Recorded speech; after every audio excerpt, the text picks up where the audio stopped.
Lundi dernier à Nice, Mathieu Bodmer termine l'entraînement par un tennis-ballon avec son fils.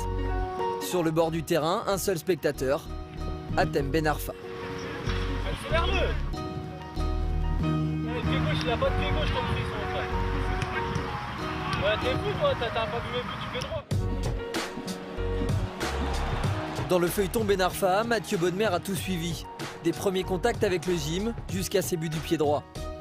L'an dernier, son ancien coéquipier à Lyon lui propose de le rejoindre à Nice. C'est le début de l'histoire. On a discuté et puis il m'a dit ça t'intéresserait pas de venir à Nice? Je lui ai dit bien sûr, ça m'intéresserait. Ben Arfa est d'abord convaincu par le capitaine niçois, mais aussi et surtout par Claude Puel. Vincent Minicini a suivi son arrivée pour Nice Matin. De la vie de l'entourage d'Hatem Ben Arfa, on parle d'une rencontre assez forte entre les deux hommes. Claude Puel lui a rapidement un petit peu donné les clés du camion en changeant de système à l'intersaison, en passant en 4-4-2, en lui donnant un petit peu les clés de l'équipe. On disait que c'est une personne très dure, très rigide, etc. Mais quand j'ai vu que c'est vraiment une personne intègre qui a des valeurs humaines. Aujourd'hui, le duo Puel-Ben Arfa fonctionne parfaitement.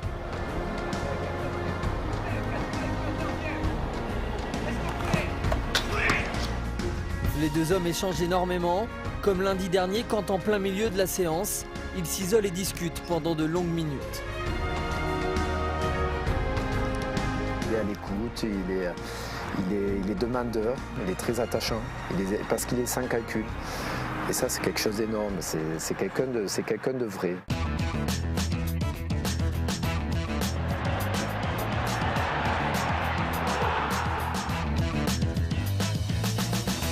Beaucoup de plaisir aujourd'hui, tout le monde a pris du plaisir, je prends beaucoup de plaisir.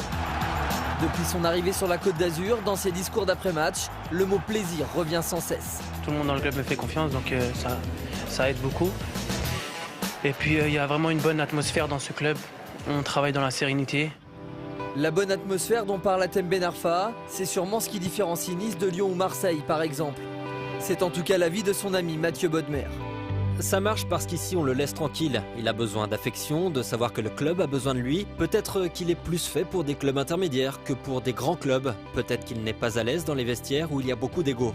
À Nice, Ben Arfa est la seule vraie star de l'effectif et celui que beaucoup de ses coéquipiers admirent, à l'image de Saïd Benrahma. Le jeune Algérien a toujours été fan de l'ancien Lyonnais. Sur son Facebook, il s'est même longtemps appelé Saïd Ben Arfa, une mention toujours visible dans l'adresse de son compte. Que ressent-il aujourd'hui en jouant aux côtés de son idole? Impossible de lui demander. L'OGC Nice refuse systématiquement toute demande d'interview pour parler de Ben Arfa. C'était important pour lui de ne pas le présenter comme la figure de l'OGC Nice et baser toute la com du club sur lui, parce que ça allait le mener dans le mur.